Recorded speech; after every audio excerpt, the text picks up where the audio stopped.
welcome back to SevereMMA, and today I'm joined by Ireland's own Jason Kearns ahead of his pro debut this Friday on Human Fighting Championships out in Dubai. One of the weirdest names for promotion I've ever heard, but I like it. Jason, how are you doing today? Yeah, I'm good, thanks. Yeah, it's good to be on. I've been a fan for a while. Like keeping in touch with Irish MMA going on at home, so I find it great for that. And yes, pleasure to be on. Yeah, no, thanks for the time today. Really appreciate it. So, just before we kind of dive into this week's matchup and everything like that, just for the maybe viewers who might not be as familiar with you, obviously, like you're just making your pro debut. Can you give us a bit of a background on how did you get into MMA and what's your background? Yeah, so I moved to Dubai February 2017.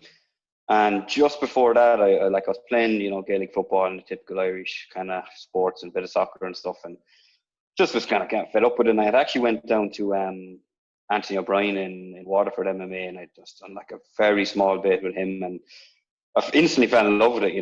Just was so much to learn, especially the jiu-jitsu, the ground game, clicked with me straight away. But I moved out to Dubai then, I put it off for a while, and joined up with this. I'll get back into it now, and went training at Team Nagera for a while, and then it was just kind of an amateur class, and it was grand, and then I kind of just stopped it. I went home for the summer and stopped it again. But I actually went home then in the summer of 2018, I think, and I went up to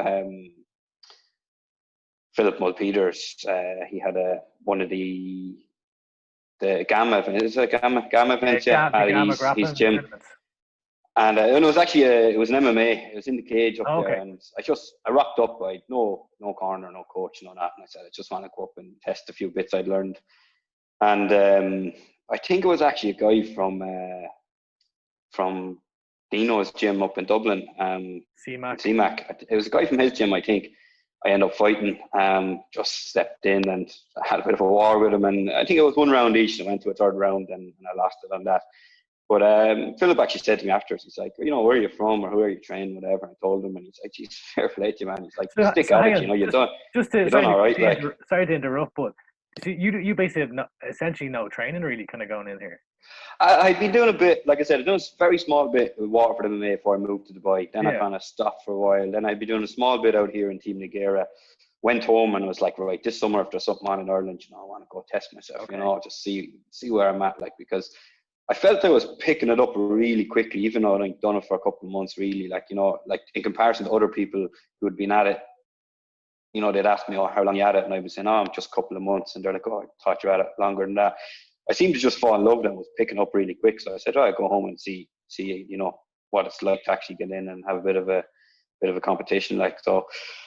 Yeah, Philip was very encouraging. He's like, geez, stick at it when you get back out there. And randomly as it happened, then I went back out to Dubai and I was strolling through Instagram, and Merv Mulholland flashed up training at a gym out here on my Instagram. And I was like, I know that name from Cage Warriors, and just shot him a message like, are you coaching out here? And he's like, yeah, come down to the gym, have a trial. And that was November 2018. And he seen something in me then. He's like, geez, your striking's absolutely awful, but your grappling's not too bad for a fella who's not at it long. We'll get you a small bit of striking. We'll get you a fight. So I actually had my first amateur fight then in December of that year. And so that was at the Dubai Muscle Show out here. And I won that. And yeah, it's just from then I was just I was addicted to it, I genuinely believe that nobody is training as hard as me, I'm absolutely obsessed with it now. I'm training every day, just constantly learning, constantly following instructional DVDs, just drilling with anyone I can get my hands on. And then the Bahrain MMA event happened in February. So guy Carl Keller there, he's the MTK new head here for the Middle East. So he was running this Bahrain MMA event in Merv knew him, and it turned out then it was Ireland versus Poland. So John Kavanagh was bringing out a few guys from SPG. So I was fighting on the undercard of that. And so I actually got the win that night. I put the guy to sleep with a guillotine, it was about 20, 30 seconds. So that was the first fight of the night. And it was funny enough because I was chatting to John Kavanagh afterwards. I'd never met him before. Obviously, I always looked up to him, but he was like, I had to sit down beside one of the local guys, like one of the sheiks, when he's important, you know, and he's like, explained to him what was happening in the MMA, you know, and it's like, so we sat down and we watched your fight, and he's kind of like, okay, he's hit him a strike now and he has many guilty, you know, and he's like, oh, it's over, actually, maybe I'll sit down and watch the second fight with you as well, explain what's happening. So we had a bit of a laugh over that, like that he had to sit down and watch the second fight, but he went in then to get his guys ready. And I sat down and watched all the Irish guys, obviously, that night. So I met like Ryan Spillane and Colin Maher and a few guys that night. And as it happened then, I had a third fight actually at UAE Warriors. So they ran an amateur on their undercard in, I think it was July. So I had a fight on that. And I won that fight as well. So that put me as 3-0, and I went home that summer, and I was down training with Colin Maher, and he just said, you know, the IMMAFs are coming up there and there's training, or there's trials sort of up in Dublin next weekend. You should go up and give it a go. It's out in Bahrain, you're not too far from it anyway. So I went up and kind of went in at the wrong weight class. I didn't really know the story. I was just walking around at like 65, 66 kilos, and I just put that down and went in with the featherweight guys, which they were all 70, 72. Like, so had a bit of a scrap up there with a few guys anyway, and Lee Moog texted me the next day and was like, you know, can you make bantamweight? And I was like, yeah, that's kind of usually what I do. I didn't really know what was at up there, to be honest.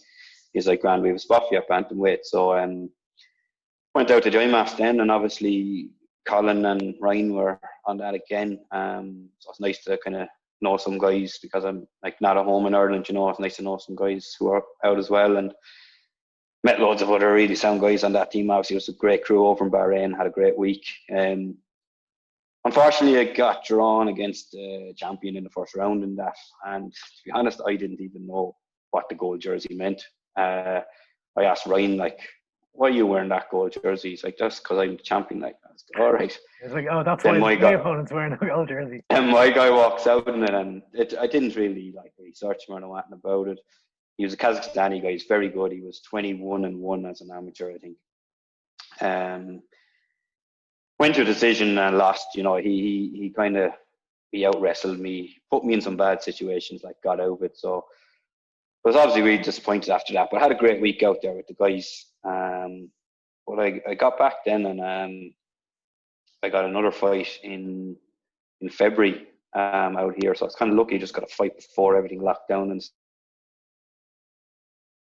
stuff. But I actually watched back that IMMAF fight then, and like I took a lot of confidence in him. I was like, if that guy was really good, like he's at a higher level than a lot of entry level pros. Like, you know, the Kazakh guys are fully funded, and a lot of them just don't go pro because they're funded as amateurs. And like he was really high level, and I took a lot of confidence. I was like, you know what, I'm going into this fight now. I know for a fact this guy's not going to finish me. Like, and I got to finish in that fight then, the rear naked choke in the second round in February, and obviously then the world's been a bit crazy since. I've had a couple. I signed a contract for a pro fight with UAE Warriors. That was supposed to happen in September. Opponent pulled out. So then this opportunity came along, and they asked would I fight, and I was like, yeah, didn't think twice. You know, just glad to get the opportunity. And tough opponent. I think he's like 17. He's 17 fights as an amateur. But he fought my teammate and one of my sparring partners there last year, and he lost. That was like his pro debut, I think. And to be honest, I didn't see much in him that I'm afraid of. He's a bigger guy. He's a weight class ahead of me. He says he's coming down to make 61. I don't know if he's going to make weight or not. Don't really matter. I'll fight him anyhow. I honestly think I just have a better skill set than him. You know, he's a bigger guy. He's a big guy. He's strong, but he's wild. I can see myself getting a submission on him, to be honest. And so then, I don't know if I introduced it correctly at the start, but so you're fighting Terence Sameh. I probably to that name, but yeah, so obviously speaking about him there. You mentioned there, obviously you're training out in Dubai and living out there. How did you end up out in Dubai? Yeah, so I'm a teacher originally. Like, I'm an engineering teacher by trade, is what I would have done in college. And I was teaching a couple of jobs in Ireland, you know, and just no permanent jobs and stuff. And I was getting a bit fed up, and this opportunity came to teach out in Dubai. It was tax free, so I was like, oh, that sounds good. I'll go out and see what it's about. And yeah, that was like 3 years ago, and then I just fell in love with the lifestyle out here, and like obviously found Merv then training, and fell in love with that, and like just one thing has led to another, and like never moved out here for this opportunity. Didn't even really do MMA properly when I moved out here. So like all this has really kind of happened in a very short time, I suppose, for me. My first amateur fight was like December 2018. Yeah. So December 2018 was my first amateur fight. So it all kind of went very quickly. But yeah, it's come out here as a teacher, and one thing led to another. Yeah, still teaching away. So it's nice to have that that income and stuff, and not be fully relying on fighting around. You know, this is kind of just a dream now that I'm getting to realise. You know, that I'd never thought I'd become a professional athlete, like, and now I'm getting the opportunity, and it's great. But at the same time, there's not massive pressure on it because I have a career outside of it as well. And then, like you mentioned there, you've become obsessed with the sport, and like it's really something that's kind of growing on you, and you're kind of continuously investing more and more time into it. Is this something, I know, like right now, like you're a teacher, and that's your primary kind of source of income, and fighting now, obviously you haven't fighting amateur, that doesn't pay anything, but now you're going to be making your pro debut. Is the goal, and as you kind of get more and more invested in the sport, are you kind of thinking, oh well, maybe I can maybe make this my full-time job, and look at it from a full-time fighter perspective? Yeah, I'm not putting any pressure on myself. You know, I'm not going to go quitting the job. My job is very good, it's flexible. I've lots of time to train. Like, I'm basically able to live the life of a professional athlete, and still keep my job and be sure of that income, you know, sure of paying my rent and all that kind of stuff, you know, and not depending on fights. And it's kind of hit me as well during the whole COVID thing. I see a lot of guys, you know, can't get fights and stuff, and it's a full-time job. And it's kind of made me think as well, you know, okay, there's no need to put any pressure on this. You know, I'm in a good situation. I'm just going to keep going with it, see where it goes, and see what happens, you know. Like, I've no immediate plans to quit the job right now. I mean, I've seen other guys like who are very clever as well. And like, so I was at home in the summer training with Brian Moore, very good guy at a high level there, doing really well in Bellator. But he has a great little business set up in More Fitness down in Wexford as well. So like, I look at guys like that and I'm thinking, okay, if I ever stop the teaching, that's something I'd like to go into. You know, Colin Maher as well, there's a great gym going on in SPG down in Clonmel. Colin hasn't even started fighting professionally yet, and he's like really top level guy. So I look at these guys and I'm like, you know, they're doing it right, I think, to get themselves set up outside of fighting as well. But I definitely would like to invest more time, if it's not professionally in fighting full time, into a related, you know, like, I'd like to coach definitely in the future. Like, I'm mad into nutrition. I'd like to get keep furthering myself and keep getting further qualifications in that, and start using that as a bit of an income and a job as well, because I really enjoy it. Like sometimes I enjoy like preparing for a fight as much as the actual fight, you know. Like I really almost enjoy, like it's a lifestyle, I suppose, more than anything. Yeah. Like, I love food, I love cooking, you know, I'm always coming up with new recipes, all that kind of stuff. For some guys, that's a chore, you know, to make weight and all that stuff. For me, I'm really enjoying it. Like, I love learning, you know. I've been working with Tristan Kennedy there. He works with a lot of guys back home, and just learned loads off him, you know, constantly. Like, wrecking his head, probably asking questions, but, you know, just yeah, for me, it's not a chore. Like, I really love it. Like. And what was the IMMAF experience like out in Bahrain? Like, was it? It seems that that's kind of the gold standard now for amateur MMA. Like, there's a lot of people coming through that system. Yeah. Like, if you look at the likes of, say, Mohammed Mokaev, who's making a massive splash, another bantamweight, over Brave, though. So, like, what was the standard out there in Bahrain that you saw? It was massive. Like, you know, like, I didn't really know what to expect going there, to be perfectly honest. Like, there was times I was thinking, what am I letting myself in for here? Am I good enough for this at all? You know, then obviously went there, got drawn against a really high level guy, but then stayed in there with him for 3 rounds and went to decision. You know, it was bet fair and square, but at the same time, even when I watched it back, like the commentary, you know, they were saying like, this young guy, like, you know, he's whatever, fourth fight, and he's after being really good on the defense here. He's after escaping like a lot of positions that would have finished other guys. And I was kind of thinking to myself, right, well, I have that in the locker.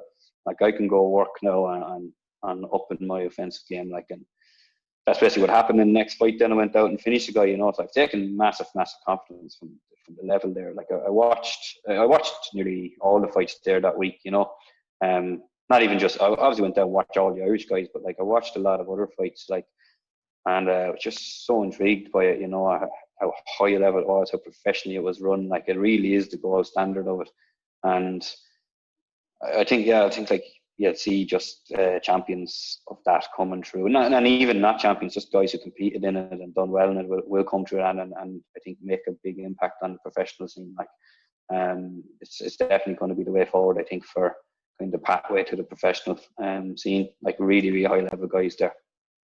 And then, as far as the decision-making process around kind of making the transition from amateur to pro, what was that like?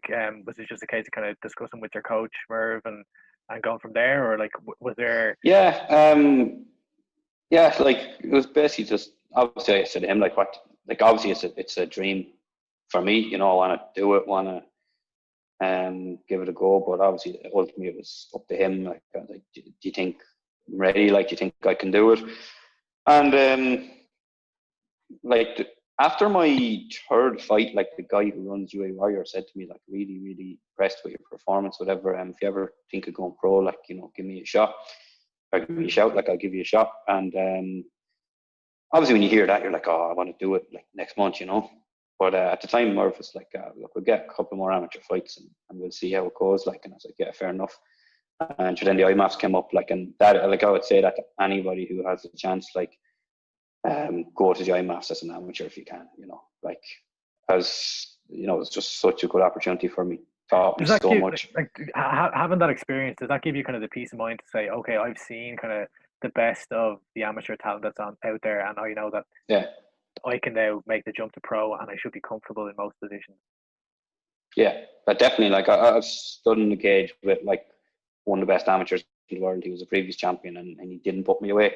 So from that, I think, like, I get in the cage now with these guys. They're not, I know myself, they're not on the same level as the guys at the IMMAF.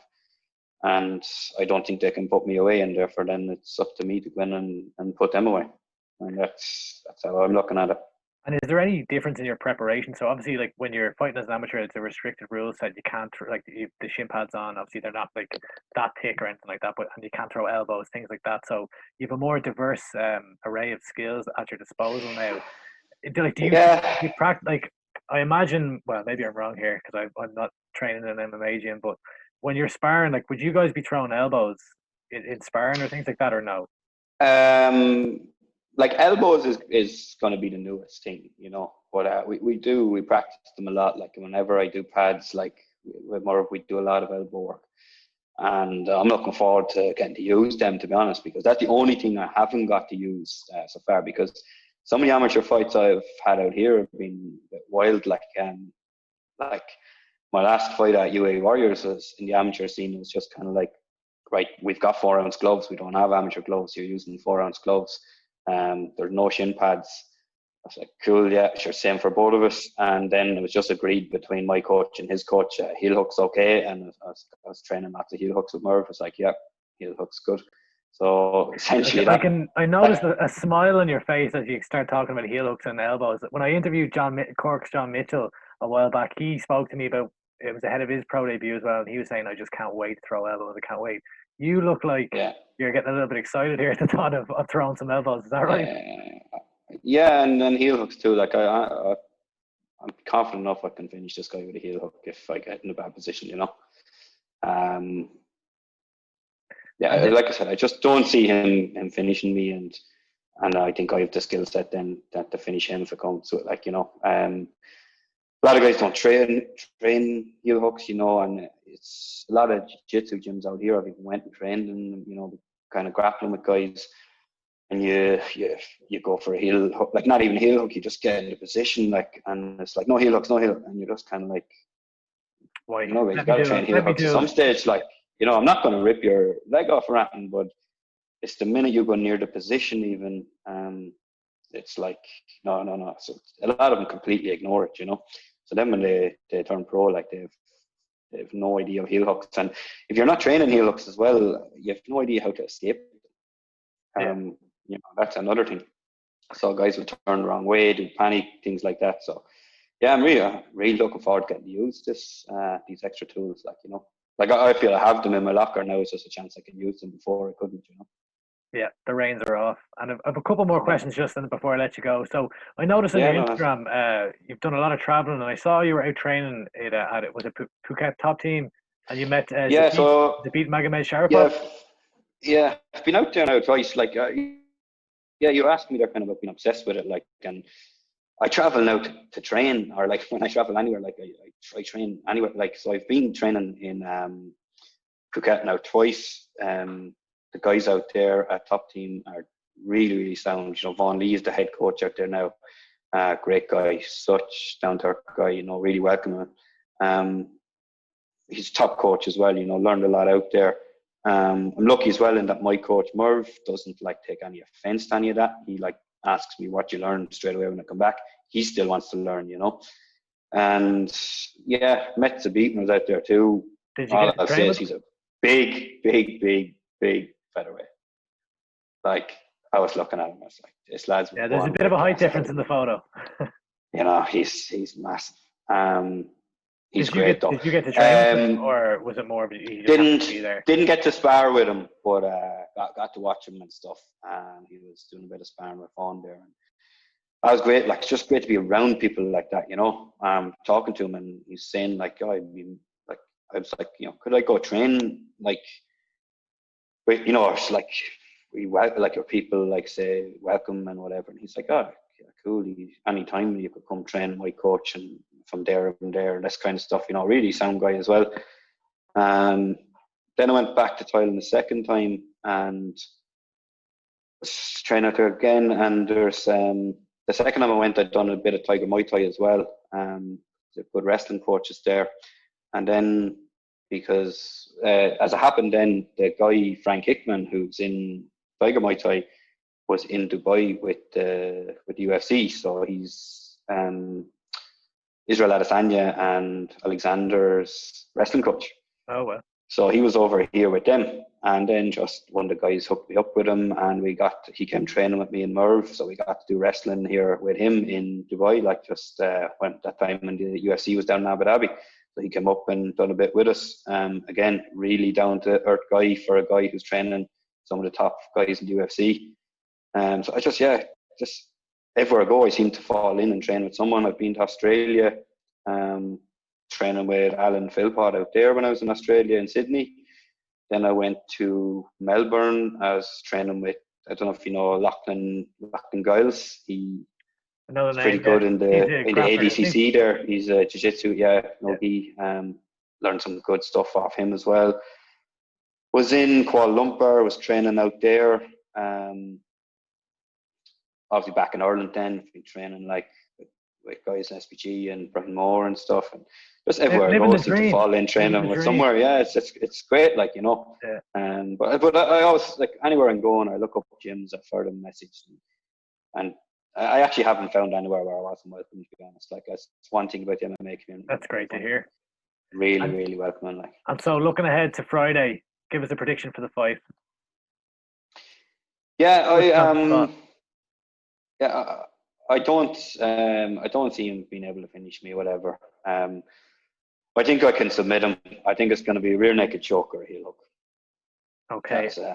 That's my predictions. He's a bit wild, similar to my last fight. It was another actual Cameroon guy. My last fight, he was throwing wild hooks, slipped under, took the back, and got him to the ground and took the back and threw a few punches. He actually covered up, exposed the neck, and got the rear naked choke. So I kind of envision something similar happen. You know, I think he'd be throwing wild shots. I think I can get the takedown, get the back, and look, if it happens that I get in trouble, I get mounted or something, I think I can sweep him out and lock up a little heel hook. Well, Jason, I'm sure everyone in Ireland will be wishing you well.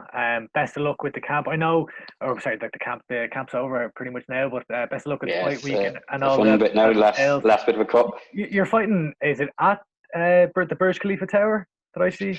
Yeah, so Burj Park is just in front of the Burj Khalifa Tower there. Yeah, so Okay. it's gonna be outdoor setup there. So yeah, it should be cool. Like, And looking then I forward to it. know Like, that the card starts, I think, 5 p.m. Dubai time. I would assume that is. I've reached out to yeah, for anyone watching. I've reached out to the promotion, and I haven't received a response back as to how to watch it just yet. I don't know. Do you know how? you know? Yeah, I signed kind of a waiver thing. It was like RCB TV, I think. Okay. But it didn't actually give me any details of where that like link would be or whatever. But sure, I'll post it on my Instagram before the time anyway, once I get details. But yeah, it definitely is going to be live streamed. Yeah, and what we'll do is we'll have it up on the website as well. So if anyone's looking, if we find out there's a YouTube stream or whatever, we'll make sure to post it all out through the Severe channels and everything like that. Best of luck with everything this week. Do you have any? Do you want to plug your social media there? Where can people find you? Yeah, so Instagram you find me at JOKO, so that's JAYO _KO. And are you on Twitter or anything like that, or? Not really got into the Twitter yet. You need to get on the Twitter. I'm telling all the young Irish up and coming fighters, none of them are on Twitter for some reason. So we need. Yeah, I think I will, because Instagram is getting a bit. I don't know. It's gone the way Facebook is a little bit, I think, and I think Twitter seems. I think the majority of MMA fans, or the kind of the interaction with MMA fans and stuff like that, seems to happen on Twitter. So, but regardless, you can find them at JOKO on Instagram. Any sponsors you want to shout out or anything like that? Yeah, just massive thanks to Kearns store out here, meat company, like best meat by far out here, that are just sponsored me there since I was an amateur. You know, threw me out my meat every week, keeping me fueled, and you know, they've been great to me there for the past year. Like they stuck with me. They thought like they seen something in me as well. Said, look, we believe you'll get somewhere. So they stuck with me. Really, really grateful for that. There's another guy, Tim, has just jumped on board with me as with some weights equipment. So like gym fit out Dubai. So he's supplied me with some home gym equipment there. So that's great. Got a new house now as well to kid out with that. So that's massive. And just back in Ireland then, Shane Flynn at NGS in Mullingar had a bad hip injury there, like niggling me for a long, long time. I was told out here I had to get surgery with it. And he fixed me up there in the summer and really, really looked after me. So he jumped on board as well, and just massive appreciation for that as well, because he has me moving like completely different than I was 6 months ago. So yeah, just a shout out to all those guys for the help, and hopefully continues in the future.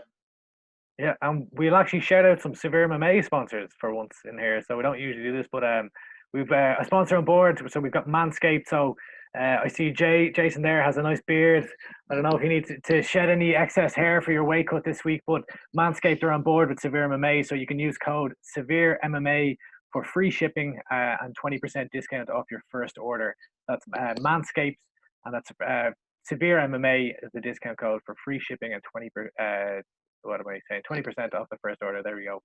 So Jason, thanks a million for your time today. Best of luck with the rest of the week. Best of luck with hopefully your weight cut's not too bad. And best of luck on Friday. And up Wexford. Thank you. Oh yeah, just actually Tristan as well. Obviously, forgot him there. He's been massive with the weight. That's Tristan Kennedy, isn't it? Tristan Kennedy, yeah. Works with a lot of the Irish fighters. He has me on point. You know, he's just completely taking the stress out this week. You know, every morning, weight. He's messaging me what to do. You know, I'm good with my food, and I up to the point like I'm on weight coming in at 65 kg to the final week. But he just makes it so easy and so stress free, and not worrying at all. Like I know for a fact I'm going to be on weight when I wake up Thursday morning.